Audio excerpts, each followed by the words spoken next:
মেয়েরা নাকি দশভুজা। তো মেয়েরা যদি দশভুজা হয় তো মেয়েদের সাথে এগুলো কী করে হয়? আজকাল মেয়েদের সাথে এগুলো কেন হচ্ছে? কোনো ছেলের সাথে কেন হয় না? আজকাল আমি যেটা বলতে চাইছি তোমরা বুঝতেই পারছো, আজকাল সব মেয়েরা রেপ হচ্ছে, এই হচ্ছে, সেই হচ্ছে। একটা ছেলের সাথে কেন হয় না? হ্যালো বন্ধুরা, তোমরা সবাই কেমন আছো? আশা করছি তোমরা সবাই খুব ভালো আছো আর আমিও খুব ভালো আছি। তোমরা নিজেকে সুরক্ষিত রাখো আর যত নরপিশাচদের থেকে নিজেদেরকে দূরে রাখো। নিজেদেরকে দূরে রেখে দেখো আমরা নিজেদেরকে সুরক্ষিত রাখতে পারি কি না। মিডল লাইন পর্যন্ত এসছে, কেমন এসছে দেখে, এটাই তো দেখে দেখে লিখতে হবে, নাহলে স্কুলে নাম্বার কাটবে। এটা হলো ও, ঠিক আছে? এর কোথা থেকে দেখো মিডল লাইন, তারপর আবার ওপর লাইন, ওকে? ও এন ই, ওপর লাইন থেকে মিডল লাইন করে হয়ে গেল। কি সুন্দর একটা গলায় আওয়াজ বেরিয়ে গেল। তো ছেলেকে এখন পড়িয়ে চলে গেল আর মেয়ে আবার উঠে গেছে, খুব জ্বালাচ্ছে। আমার মেয়ে ভীষণ জ্বালায় ওর, আর বিশেষ করে ওর শরীরটা না দুদিন ধরে ভালো নেই। আমি বাপের বাড়ি গেছিলাম, ওখান থেকে আসার পর থেকে মেয়েটা খুব কান্না করছে আর কোল ছাড়া তো থাকছেই না, আমাকে ভীষণ জ্বালাচ্ছে, আমি কাজ করতে পারছি না। তো ওর বাবা আসলে ওকে দিয়েই কাজটা করবো। মেয়েকে ধরো।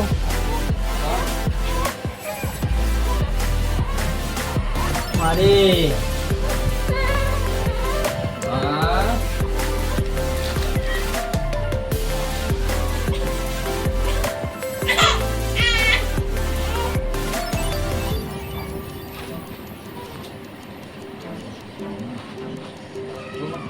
মানে মানে আমি দিলাম। হ্যাঁ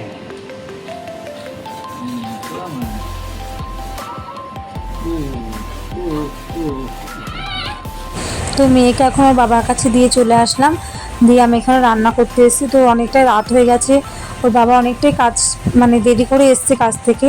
তো আমি এখানে গাঠি কচু আলু সেদ্ধ দিয়েছি। তোমরা কে কে গাঠি কচু আর আলু সেদ্ধ খাও প্লিজ আমাকে কমেন্টে করে জানিও। আমি তো খাই, বেশ ভালোই লাগে। তো গাঠি কচু আলু ভাতে দিয়ে দিয়েছি আর এদিকে পটল আলু কুচি ভেজে নেব। পটল আলু আর পেঁয়াজ বেশি করে দিয়ে কুচিয়ে তারপর বেশি করে তেল দিয়ে ভেজে খেলে হেভি লাগে। তো আজকে রাত্রে তো অনেকটাই রাত হয়ে গেছে, তার জন্য এখন কি করব, তাড়াহুড়া করে এটাই করে নিলাম, কেন মেয়েকে এই মাত্র দিয়ে আসলাম, এখন বাজে 11:15। তো এই রাত্রে আর কি করব, তাই ভাবলাম এটাই করে এখন রাত্রেবেলাটাই খেয়ে নিই। মেয়ে বললাম, যদিও মেয়ের শরীরটা ভালো না, আবার মেয়ে কখন উঠে যাবে, আর মেয়ে যদিও ছোট আমাকে ছাড়া থাকছে না, ওর শরীরটাও ভালো না। বাবার কাছে কিছুক্ষণ দিয়ে তো আসলাম।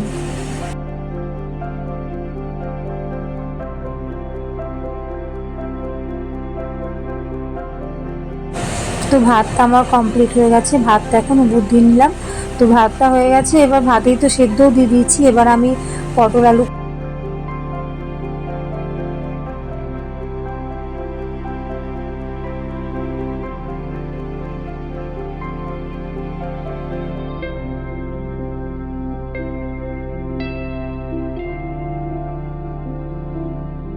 জানো তো বন্ধুরা, আমার বাড়িতে আমি একাই থাকি। বর তো সকালেই কাজে চলে যায়, তো ছেলে মেয়েকে নিয়ে আমাকে একাই রাখতে হয়। আর শ্বশুর শাশুড়ি তো আমাদের দেশের বাড়িতে থাকে। আমার দেশের বাড়ি হলো বর্ধমান, ওখানেই সবাই থাকে আর আমরা নৈহাটিতে থাকি। তো একাই না সবটা নিজের হাতে সামলাতে হয়, প্রচণ্ড কষ্ট হয়ে যায়। দুটো বাচ্চা সামলে আমি নিজের হাতেই সব করি। বড় ছেলেকে স্কুলে দিয়ে আসা নিয়ে আসা, তার মধ্যে আমার ছোটো বেবি তো একদমই ছোট্ট। তো একা হাতেই সবটা করতে হয়। নিজের সংসার নিজেকে তো সামলাতেই হবে না।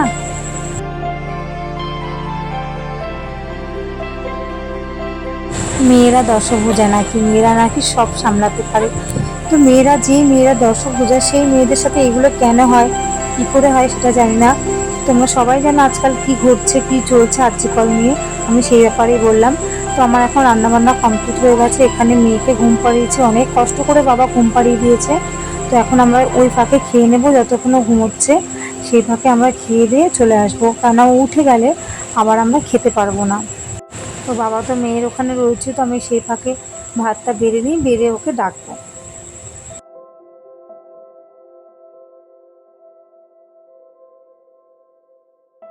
তো ভাতটা বাড়ছি, কারণ ভাতে যে আলু সেদ্ধটা দিয়েছি না, আমি না লঙ্কা দিয়ে মাখলে আমার ভীষণ হাত জ্বালা করে। আমি যদি লঙ্কা দিয়ে মানে মাখাটা দিয়েও খাই, আমাকে সঙ্গে সঙ্গে খেয়ে সাবান দিয়ে হাত ধুতে হবে, কারণ আমার হাত প্রচণ্ড জ্বালা করে। তো আলু সেদ্ধটা বাবাই মাখে, তো তোমাদের দাদাভাই আলু সেদ্ধ মাখা আমি যখনই যে আলু সেদ্ধ দিই, মানে যে কোনো সেদ্ধ দিই, তোমাদের দাদাভাই মেখে দেয়, কারণ আমার হাত প্রচণ্ড জ্বালা করে।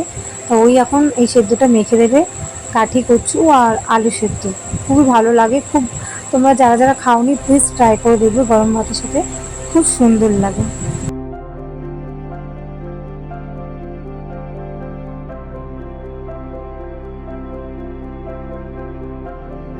আর আমার না এখন ছেলেকে আমার তোমাদের দাদাভাই খাইয়ে দেওয়া, কেননা ও আসার পর থেকে, আমার ছোটো বেবি আমার আসার পর থেকে তো আমি পারি না, তো ওকে নিয়ে ব্যস্ত থাকি, তো তোমাদের দাদাভাই একে খাইয়ে দেয়, আমার ছেলেকে তোমার দাদাভাই খাইয়ে দেয়। আর আমার ছেলেকে যদি একা খেতে দিই না, ও একদম পেট ভরে খাবে না, একমাত্র চিংড়ি মাছ আর মাংস হলেই ও একমাত্র পেট ভরে খায়, আর এছাড়া না ও একা খেতেই চায় না। এই জন্য বাবাকে ভয় পায়, বাবা থাকলে পরে বাবার কাছে যেটা দিয়ে দেবে সেটা দিয়ে খেয়ে নেবে, আর যদি আমি খাওয়াতে যাই খুব ঝামেলা করে, এটা না সেটা। তো আমি তো এখন ওকে মেয়েকে নিয়ে পারি না, তো ওর বাবাই ওকে খাইয়ে দেয়। আর বাবার কাছে না খুব সুন্দর খেয়েও নেয়, কোনো বায়না করে না, কিচ্ছুই না। তো আমরা খেয়ে দিয়ে এখানে চলে এসেছি, এসে মেয়েকে এবার রেডি করে নেবো, প্যাম্পাস পরিয়ে নেবো, কেননা রাত্রে না অনেকটাই রাত, যদিও বড়, কেননা ওকে তো এতক্ষণ আমি যদি কাঁথা দিয়ে শুয়ে রাখি তাহলে তো টয়লেট করে দিলে অনেক সময় টের পাওয়া যায় না, এর জন্য ওকে প্যাম্পাসটা রাত্রেবেলায় আমি শুধু পরাই। তো ওকে এখন রেডি করে নেবো, নিয়ে বিছনা টিছনা ওর ঠিক করে ওকে শুইয়ে দেবো।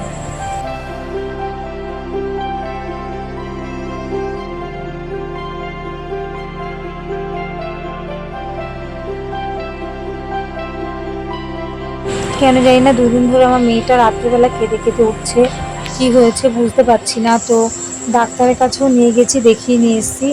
এবার আমি ভাবছি একটু ঝাড়িয়ে আনলে, কারণ ছোটো বাচ্চা তো অনেক সময় অনেক রকম, এবার আমি যদিও বাড়িতে গেছিলাম অত দূরে, ওখান থেকে এসেছি, এবার বলতে পারছি না, মেয়েটা খুব কান্না করছে। আগের দিন রাত্রে না ওও ঘুমায়নি আর আমাকেও ঘুমাতে দেয়নি, মানে ছোটো বেবি যদি পাশে থাকে, সে যদি জেগে থাকে, নিশ্চয়ই মা ঘুমাতে পারে না। তো ওকে অনেক ইসে করে শুইয়ে দিলাম, একটু গায়ে একটু ভারী চাপা দিলাম, নয়তো না কেঁপে কেঁপে ওঠে।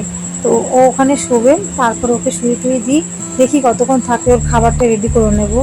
মেয়েকে হচ্ছে আমি খেতে যাওয়ার আগে, বাবা ঘুম পাড়ানোর আগে খাইয়েছিলাম, এখন ওর খাবারটা রেডি করে নেব, মেয়েকে খাইয়ে দেবো।